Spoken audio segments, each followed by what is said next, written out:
Basically इजाद कहाँ से हुआ वो आइडिया कि स्काई स्क्रेपर बनाना चाहिए? देखो, humans have always thought of making some significance on planet earth. So इसका अगर हिस्ट्री स्टडी करने जाएं तो स्काई स्क्रेपर्स बेसिकली शुरू कहाँ से हुए और वो स्टार्टिंग में सबसे पहला जो था वो बिल्डिंग ही था क्या? स्काई स्क्रेपर्स यानी कि हम सिर्फ स्ट्रक्चरल रेसिडेंशियल नहीं कह सकते। तो सबसे पहले वो चालू हुआ गीजा के पिरामिड। सो ये करीबन कितने सन की बात है, कितने सदी की बात है? ये 1930 में ये दोनों बने। उसके बाद 1930 से लगातार हम स्काई स्क्रेपर्स बनाते आ रहे हैं। स्काई स्क्रेपर्स यानी ऊंची बिल्डिंगें हमें हमेशा से अट्रैक्ट करती आई हैं। जहाँ पे भी हम स्काई स्क्रेपर्स देखते हैं उनके साथ हमेशा फ़ोटो खिंचवाते हैं और हमेशा हमारी तरफ एक यादगारी रह जाती है कि हम वो बिल्डिंग को देख कर आए हैं।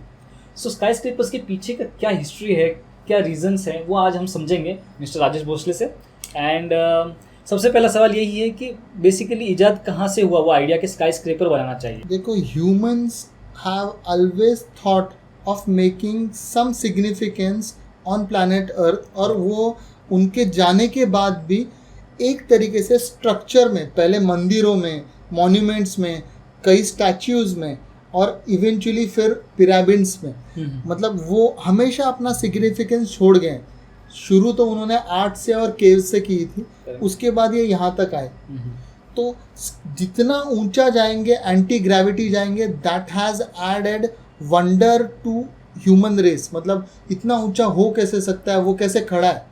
That is the main reason why we make skyscrapers, to show the power of human race on entire planet earth कि हम कितने उन्नत हैं, हम कितनी तरक्की कर रहे हैं।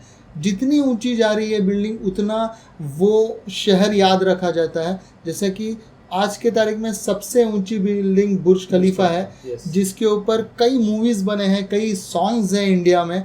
कई स्टार्स पसंद करते हैं उसके ऊपर जाके फ़ोटो खींचवाना। इवन मूवी के ट्रेलर्स रिलीज़ होते हैं बुर्ज खलीफा के ऊपर, उसके डिजिटल स्क्रीन के ऊपर। फायरवर्क सबसे ज़्यादा दिवाली में सबसे बड़ा फायरवर्क बुर्ज खलीफा पे होता है। तो ये सारे सिग्निफिकेंस दिखाते हैं। एंड दैट अलोन बिल्डिंग ने दुबई का पूरा कल्चर और पूरा जो टूरिस्ट अट्रैक्शन है वो पूरी तरह बदल दिया। तो एक बिल्डिंग ने उनकी इकोनॉमी को पूरी तरह बदल दिया। तो इसीलिए वो सिग्निफिकेंस इतना रखते हैं हम स्काई स्क्रेपर्स। सो इसका अगर हिस्ट्री स्टडी करने जाएं तो स्काई स्क्रेपर्स बेसिकली शुरू कहाँ से हुए और वो स्टार्टिंग में सबसे पहला जो था वो बिल्डिंग ही था क्या? स्काई स्क्रेपर्स यानी कि हम सिर्फ स्ट्रक्चरल रेसिडेंशियल नहीं कह सकते। सिर्फ हम रेसिडेंशियल के लिए स्काई स्क्रेपर्स नहीं बनाते। एक हमारा, मैंने जैसे बोला, सिग्निफिकेंस रखने के लिए या हमारी पहचान रखने के लिए हमारे मृत्यु के बाद भी बनाते हैं। तो सबसे पहले वो चालू हुआ गीज़ा के पिरामिड। जो पिरामिड ऑफ गीज़ा है वो लगभग 145 मीटर्स हाई है और वो 4,500 साल तक नंबर 1 स्काई स्क्रेपर था पूरे वर्ल्ड में। यानी कि उससे ऊंचा मैन मेड स्ट्रक्चर नहीं था उस वक्त। लेकिन आप देखेंगे कि उस वक्त से 4,500 साल तक वो सबसे ऊंचा स्ट्रक्चर इसीलिए था कि उसका पाया, that is the footprint of the pyramid, was also equivalent, the ratio of the height was approximately equivalent to the sides of that pyramid. Correct. So अगर आज के तारीख का जो सबसे हाईएस्ट स्ट्रक्चर है 143 और 830 मीटर्स का बुर्ज खलीफा, तो वो अगर हम देखें तो पूरा शायद दुबई को कवर करना पड़े अगर पिरामिड वही। पहले उनका, हमारा ह्यूमन रेस का ये बिलीव था कि जितना फैले नीचे उतना हम ऊपर जा सकते हैं, जो कि सही है ज्योमेट्रिकली और पूरा आप सोचें तो एकदम सही बात है। आज भी स्काई स्क्रेपर्स उसी तरीके से ऊपर नैरो होते जाते हैं, लेकिन फिर भी उस बेस का मैसिवनेस नहीं रख सकते आज के तारीख में। करेक्ट है। सो आपने कहा जो इजिप्ट का सबसे पहले जो पिरामिड बना था वो काफ़ी समय तक 4,500 साल तक वो नंबर 1 पे था। सो नंबर 2 क्या था फिर? नंबर 2 उसके बाद फ्रांस में हुआ, आईफिल टावर आया। आईफिल टावर मेरे ख्याल से 89 में आया, जो कि 300 मीटर से थोड़ा ही छोटा था। 300 मीटर्स एवरेज आईफिल टावर आया। आईफिल टावर ऊंचा जाने का एक सबसे बड़ा कारण वापस था कि हमने तब तक मेटलर्जी में बहुत तरक्की कर ली थी और मेटल्स को हम अडॉप्ट करना सीख गए थे स्ट्रक्चरल सिस्टम्स में भी। अभी आईफल टावर का कोई पर्पस रेसिडेंशियल या कोई पर्पस कमर्शियल यूज़ नहीं था, न कि कोई आध्यात्मिक यूज़ था, जो कि पिरामिड का कहते हैं कि टूम्स रखने के लिए फ़ारोज़ ने बनाए थे, वैसा भी यूज़ नहीं था। वो सिर्फ सिग्निफिकेंस था कि अपनी जो आज़ादी का सिग्निफिकेंस फ्रांस ने दिखाया, उस सिग्निफिकेंस के लिए उन्होंने स्ट्रक्चर बनाया। और सिग्निफिकेंस दिखाने के लिए स्टील का स्ट्रक्चर सबसे ऊंचा बनाना वाज ए सिग्निफिकेंस। और तब से ये जो जिद ह्यूमन रेस की चालू हुई है कि जितना ऊंचा जा सके वो चालू हो गया। सो ये कंपटीशन कहाँ तक गया, मतलब लेट हिस्ट्री तक? अभी आईफिल टावर खड़ा हो सका प्रवीण इसीलिए कि उसका स्ट्रक्चर पूरा एमएस का था, तो उसकी वजह से हवा जो है वो अंदर से अंदर बाहर जा सक रही थी। Correct, yes. तो इसके लिए उसे कोई बेंड करना या विंड प्रेशर से वो उखड़ जाना वो पॉसिबल नहीं था। मतलब that was easy to withstand the wind pressure as well as gravitational force. So that is the very basic reason. And moreover Eiffel tower का भी जो घेरा है वो भी बहुत बड़ा है रेशियो वाइज, जिस हिसाब से उसका हाइट है उस हिसाब से। तो वो तो उन्होंने पिरामिड से सीख ली थी। उसके बाद यूएसए में there was a clock tower, लेकिन इसका कमर्शियलाइजेशन हुआ वुलवर्थ, एक यूएसए में वुलवर्थ करके एक बिजनेसमैन थे, वुलवर्थ करके, उन्होंने उनका एक वुलवर्थ बिल्डिंग बनाई जो उस वक्त 300 मीटर टच कर रही थी, 300 मीटर से थोड़ा कम थी, 300 मीटर हाइट। लेकिन ये बिल्डिंग ऑफिस बिल्डिंग और मिक्स रेसिडेंशियल यूज बिल्डिंग थी। तो अभी इस बिल्डिंग को विंड प्रेशर और ग्रेविटी दोनों हैंडल करने थे। तो इस बिल्डिंग में उन्होंने स्टील स्ट्रक्चर्स और कंक्रीट इन सब का उपयोग करते समय इस हाइट तक गए। तो ये उसके बाद ये रेस वो चालू रही। फिर एम्पायर स्टेट बिल्डिंग आई, उसके बाद सीजर टावर आया। सीजर टावर और एम्पायर स्टेट बिल्डिंग दोनों ही कमर्शियल बिल्डिंग्स थे और कमर्शियली बनाए गए। वापस ये ईगो दिखाने के लिए बनाए गए, दोनों बिजनेसमैन थे। वुलवर्थ टावर लगभग 1901 में बना और 1930 तक ये दोनों टावर एक साथ बन रहे थे और उनका एक ही मकसद था, वुलवर्थ टावर से ऊंचा जाए। तो वो दोनों भी अप्रॉक्सीमेटली लगभग 320 मीटर तक गए, 319 मीटर तक गए। और एम्पायर स्टेट बिल्डिंग ने एक बहुत ही चालाकी से एक काम ऐसे किया कि उनके ओनर ने और आर्किटेक्ट ने ऊपर का जो उसका एक थ्रोन है, मतलब एक गुमज बोलते हैं ना, जो मुकुट बोलते हैं, yes. वो डिज़ाइन में है, ये किसी को बताया नहीं। जैसे ये बिल्डिंग ख़त्म हो गई उसके एक आध महीने बाद उन्होंने अपना वो डोम का कंस्ट्रक्शन चालू किया। डोम नहीं बोल सकते, एक घूमट का जो कंस्ट्रक्शन चालू किया टॉप ऑफ द बिल्डिंग का। और वो बिल्डिंग का टॉप बहुत ही खूबसूरत है, बहुत ही remarkably Victorian style of architecture with the metal. So बहुत ही मॉडर्न दिखता है और उसको बनाने के लिए बहुत अंदर से कंक्रीट और बहुत बड़ा स्टील की जाल है, लेकिन बाहर से बहुत खूबसूरत दिखता है। और उसे अभी कंटिन्यूसली रिनोवेट करते हुए अभी एलईडी लाइट सिस्टम्स भी दिए हैं उसे लाइट करने के लिए। वो होने की वजह से एक 10 मीटर से सीजर टावर से एम्पायर स्टेट बिल्डिंग ऊंचा हो गया और उस रेस में एम्पायर टावर बिल्डिंग जीत गया। उसके बाद फिर कई सालों बाद ये रेस सऊदी अरब, जापान, चाइना, सब लोगों ने ये रेस करते हुए अपने अपने स्टेट्स में बहुत ऊंचे ऊंचे टावर बनाना चालू कर दिए। तो दैट वाज अ स्टार्ट। सो ये करीबन कितने सन की बात है, कितने सदी की बात है? ये 1930 में ये दोनों बने। yes. उसके बाद 1930 से लगातार हम स्काई स्क्रैपर्स बनाते आ रहे हैं। पहले तो ये न्यूयॉर्क में बनते थे, क्योंकि तब आप जानेंगे तो बाकी देशों में कॉलोनाइजेशन था। तो सब देश ब्रिटेन के या यूएस के और पोर्तुगाल के अंडर थे। तो धीरे धीरे जब आफ्टर वर्ल्ड वॉर 2 सब अलग हो गए, कॉलोनाइजेशन ख़त्म हुआ, तो सब देश डेवलपिंग नेशंस बनने लगे, स्पेशली चाइना। सिंगापुर और इंडिया में भी एशिया में 80% ऑफ टावर्स हैं स्काई स्क्रैपर्स है अदर देन अमेरिका में कुछ हैं 20%, बाकी 80% एशिया में है। उस 80% में से भी 80% चाइना में है। ओके। अलोन चाइना में मोर देन 1000 स्काई स्क्रैपर्स है सिर्फ चाइना में।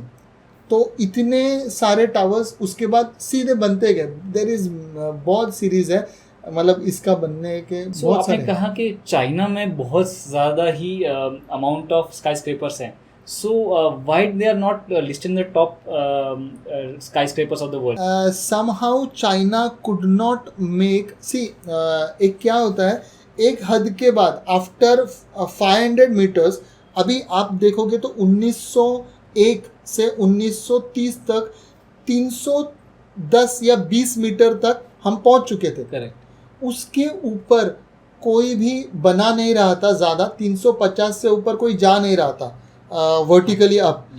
The reason was wind not gravity, क्योंकि skyscrapers use to crumble with the wind, और विंड के साथ प्रवीण अगर वो 1 मीटर भी ऊपर वाला हिस्सा जो है वो स्विंग हो जाए तो पूरा क्रम्बल हो सकता था। करेक्ट। तो इसीलिए उनको ये गुत्थी सुलझ नहीं रही थी, खासकर अमेरिकन्स को, कि ये कैसे जाएं। तो आपको आश्चर्य होगा कि हमारे भारत के, मतलब प्रेजेंट बांग्लादेश के एक आर्किटेक्ट है फैजुल खान, इन्होंने इन्वेंट किया एक स्ट्रक्चरल सिस्टम और पूरा स्ट्रक्चरल ग्रिड, जिसके वजह से स्काई स्क्रैपर्स पॉसिबल हुए। और उसके वजह से आज भी उस ग्रिड और उस फिलॉसफी को यूज़ करते हुए सब स्काई स्क्रैपर्स बन रहे हैं। करेक्ट। एक्चुअली मैं थोड़ा समझा दूँ वो क्या था। इससे पहले स्काई स्क्रैपर्स या कोई भी स्ट्रक्चर जनरली हम कॉलम सिस्टम्स ग्रिड देते हैं, बीम ग्रिड्स देते हैं और उसे ऊपर करते हैं। स्काई स्क्रैपर्स पॉसिबल हुए आरसीसी के बाद, जब स्टील ग्रिड्स बनने लगे, एसएस के स्ट्रक्चर्स। वो जब एसएस को, स्टील को आई सेक्शंस या टी सेक्शंस या बीम्स, स्टील बीम्स को जब यूज़ करने लग गए फॉर स्काई स्क्रैपर्स, तब अमेरिका बूस्ट करने लग गया with Empire State buildings and Sears buildings and everything, कि हम स्काई स्क्रैपर्स बना रहे हैं, ऊंचा ऊंचा जा रहे हैं। लेकिन they found out they could not go more than 320 metres. So the reason was the grid was, steel का भी ग्रिड, सब वजन जो है पूरा ग्रिड का वो इवनली वो डिस्ट्रीब्यूट हो रहा था। फिजुल खान ने ये आइडिया दी कि structural system of the building should be not in the middle, it should go to the side, all the 4 corners of the building. Okay. And they should only have the structural system for the entire building, and this should be all suspended on the external unit, so that is a tubular system. And your structural glazing should act as a structural system by itself. Okay. Secondly, what he acted is, अभी आप कोई एक ऐसा cylindrical एक cardboard का box लो, या Coke का जो कैन आता है, जो ऐसा कैन आता है, उसको लो और उसको ऊपर से ऐसा दबा दो। तो आप क्या देखोगे कि वो ऐसा जब वो फोल्ड करके आप खोलोगे तो जिगजैग लाइंस बन जाएंगे उस पर। yes. आप समझ सकते हैं मैं जो बोल रहा हूँ, ऐसा ग्रिड बन जाएगा। तो उन्होंने यही बोला कि यही grid, these are to be strengthen. So उन्होंने criss cross system of structural system invent किया। तो एसएस ग्रिड्स को उन्होंने 2-2 फ्लोर से ऐसा क्रॉस बांधना चालू किया, डायगोनली बांधना चालू किया इस सिस्टम को। तो externally they were supporting systems which were diagonally again strengthened, या again they were strengthened with each other, and there were suspended beams which could carry the floor thing, and the concreting was also done in this tubular system. So this was his basic thing. Moreover, he suggested, the lone man, Fazul Khan, suggested that to cheat wind, you cannot have a clear same kind of modern architecture going till up. You will have to cheat wind. मतलब जब हवा आ रही है तो उसे अलग अलग structures अगर ऊपर मिले तो हवा डिविएट हो जाएगी यहाँ वहाँ, उस वजह से तुम्हें वो स्ट्रक्चर को हवा का प्रेशर कम आएगा। तो उस वजह से फिर उन्होंने सजेस्ट किया कि बिल्डिंग को ऊपर जाके एक तो छोटा करना, नैरो करना, ऊपर से उसे मिसमैच ग्रिड देना। मतलब या तो आप उसे ट्विस्ट कर लो, एरोडायनेमिक शेप दे दो, या उसके अलग अलग एक जिगजैग कर लो या कुछ अलग सिस्टम ऐसा इन्वेंट कर लो। तो उस हिसाब से उन्होंने स्काईस्क्रैपर को और एक गाइडलाइन दी, ये तीसरी गाइडलाइन थी। और सबसे आखिरी गाइडलाइन उन्होंने ये दी कि इससे भी ऊंचा जाना है हमें तो सेंटर में कोर होना चाहिए जो सपोर्टिंग सिस्टम होना चाहिए, और साइड में सपोर्टिंग सिस्टम होना चाहिए, न कि बीच में। सेंटर का कोर है वो एडिशनल सपोर्ट देगा तो हम और ऊंचा जा सकते हैं। इस कंसेप्ट से जापान का जो टाइटन टावर है वो बना, और उसके बाद ये कंसेप्ट बुर्ज खलीफा में यूज़ किया गया। इसलिए बुर्ज खलीफा में आप देखोगे कि कोर में सेंटर में उसका कॉलम सिस्टम है जिसमें कि स्टेयरकेस और लिफ्ट्स हैं जो एक फैन के शेप में है, एंड बाहर का जो स्ट्रक्चर है वो सपोर्टिंग ग्रिड्स हैं, वो ट्यूबुलर स्टील के उन्होंने ग्रिड्स दिए ताकि विंड वहाँ पे दुबई में सालाना कम से कम 5 से 6 बार हरिकेन्स आते हैं, बहुत ज़ोर से विंड बहती है। तो उसे चीट करने के लिए जो स्ट्रक्चरल सिस्टम्स वो भी रेक्टेंगुलर नहीं ट्यूबुलर यूज़ किए गए, स्टील सिस्टम्स भी ट्यूबुलर थे और एक्सटर्नली यूज़ किए गए। तो इस तरीके से आज भी फैजुल खान की जो आइडियोलॉजी है वो बुर्ज खलीफा में देखने मिलती है। ऊपर से एक और चीज़ आप देखोगे बुर्ज खलीफा में, तो ये सारा जो स्ट्रक्चरल सिस्टम था वो उन्होंने ग्रिड में हर जगह पे बदलते आए। मतलब ये यहाँ रुक जाता है तो दूसरा अलग हाइट पे रुकता है, तीसरा अलग हाइट पे रुकता है, फिर वो वापस उन्होंने ट्विस्ट किया और फिर अलग अलग हाइट्स पे रुकने लग गए। दूसरा जहाँ रुकता है वहाँ पे भी उन्होंने प्लेन नहीं रुका, उसको भी स्लैंट रोका है। तो हर जगह पे विंड जब आता है जैसे बुर्ज खलीफा को कवर करता है तो एक अलग सा वैक्यूम एरिया बना के उसको विंड को हम चीट करते हुए डायरेक्ट करते हुए वो निकल जाता है। तो विंड का क्लियर डायरेक्ट प्रेशर किसी भी सरफेस पे पड़ता नहीं है, इसलिए हम बुर्ज खलीफा को बहुत हाइट पे लेके गए। और सबसे इम्पोर्टेंट ना कोर का मिडिल में जो कंक्रीटिंग सिस्टम था उसके वजह से हम बुर्ज खलीफा को 830 मीटर्स तक लेके गए। तो आपने कहा कि जो बांग्लादेश के आर्किटेक्ट है उन्होंने ये चीज़ इन्वेंट किया था, सो इंडिया में उसका बहुत ज़्यादा ये क्यों नहीं देखने मिला हमें कि उधर यहाँ पे स्काई स्क्रैपर्स इतने कम क्यों हैं? देखो आज़ादी के बाद इंडिया में जो पॉलिसीज़ थे वो जनरली हम जस्ट अंग्रेज़ों से आज़ाद हुए थे। We did not want to get foreign ideas, foreign goods. वो तो हमारा 1990s में हम ओपन हुए टू एवरीथिंग वर्ल्ड इकोनॉमी की तरफ, वो एक कारण है। दूसरा कारण ऐसा है कि हमने अमेरिकन से FSI ये चीज़ सीख ली थी। जब मैंने बोला 1930s में फ़ाइट हो रही थी कि कौन कितना ऊंचा जाएगा, तब ये FSI यानी कि फ्लोर स्पेस इंडेक्स, इसके ऊपर कोई बात नहीं हुई।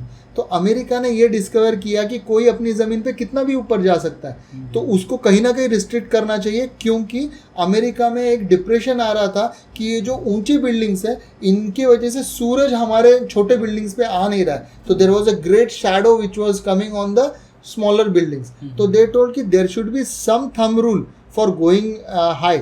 सो उन्होंने ऐसा एक डिस्कवर किया कि जितना प्लॉट एरिया है उसके अगर 1 FSI है तो उतना ही एरिया का आप बना सकते हो। तो एक एग्जांपल लें तो 100 स्क्वायर मीटर का या 1000 स्क्वायर मीटर का प्लॉट लें, 1000 स्क्वायर मीटर, तो 1000 स्क्वायर मीटर आप बना सकते हो। तो आप ऐसे पकड़ लो 500 के 2 क्यूब्स हैं, उनको एक के ऊपर एक रखा तो 2 माले आप जा सकते हो 1000 स्क्वायर मीटर के प्लॉट पे, that is with 1 FSI। Correct. तो इस तरीके से इंडिया में FSI अब तक 1.1 इससे ऊपर था ही नहीं।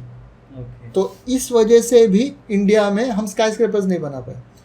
तीसरी वजह ऐसी है कि हमारा बिलीव ऐसे था कि हमें इंडिया गरीब देश था जब आज़ाद हुआ, हमें शहरों को गांवों तक लेके जाना था और हमें हॉरिजॉन्टल एक्सपेंशन के बारे में ज़्यादा सोच रहे थे रादर देन वर्टिकल एक्सपेंशन, क्योंकि हमारे पास जगह बहुत थी और हमें रोडों को गांवों तक जोड़ना था जो शहरों से जाते हैं।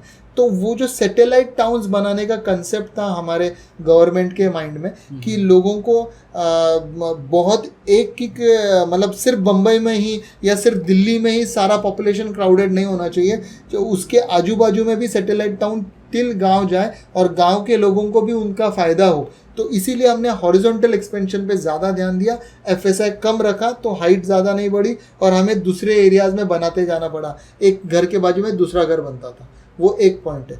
दूसरा, जो हाई राइज होते हैं उसमें कंस्ट्रक्शन कॉस्ट, कार्बन फुटप्रिंट और आपका जो इलेक्ट्रिसिटी, पानी और ड्रेनेज सिस्टम बहुत ज़्यादा यूज़ होता है।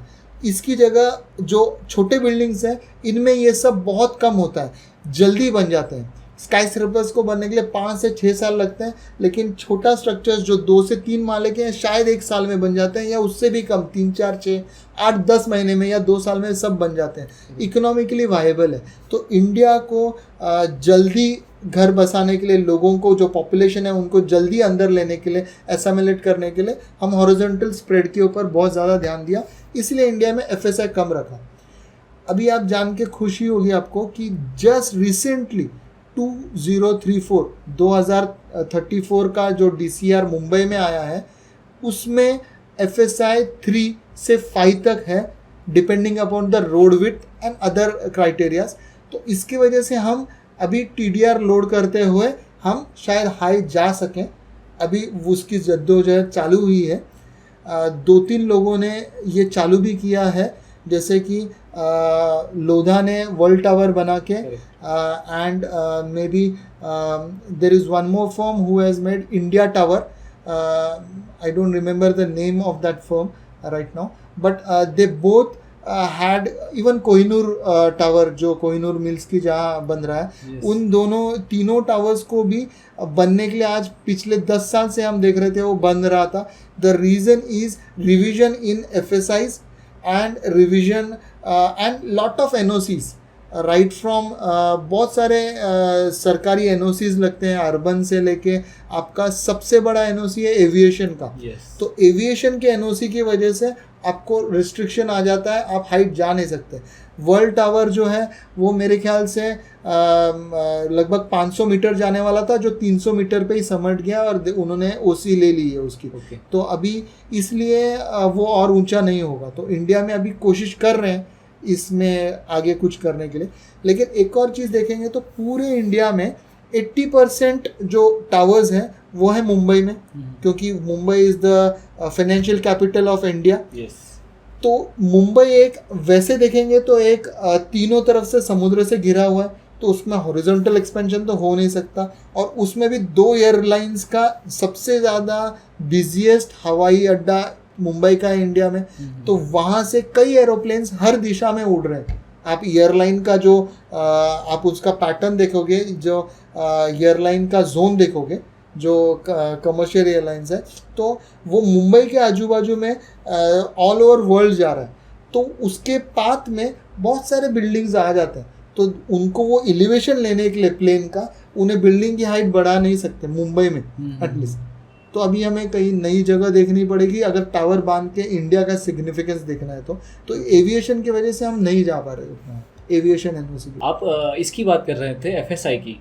सो जो बड़े टावर्स हैं, एफएसआई तो आप जैसे कह रहे हैं कि जितना आपके पास लैंड एरिया है उसका जो परसेंटेज आप बताते हैं 1, 2 या 3, 5 तक जा सकते हैं। सो बुर्ज खलीफा के केस में वो एफएसआई कितना है? प्रवीण, बुर्ज खलीफा तो ठीक है, लेकिन आप जान के आपको आश्चर्य होगा कि सिवाय इंडिया के ऑल ओवर वर्ल्ड में एफएसआई 5 के ऊपर ही है। आप दुबई वगैरह में एफएसआई 15 भी है, 15, 12, 13, यूएसए में 10, 12 ये एफएसआई है उनके जोन्स के हिसाब से। 5, 6, 7, 8, 10, 12 ऐसा एफएसआई है। तो ये एक एफएसआई तो इंडिया में है, मतलब all over world there is FSI 15, so there is no problem with FSI there. And moreover when it is an prestigious project, वहाँ पे बीइंग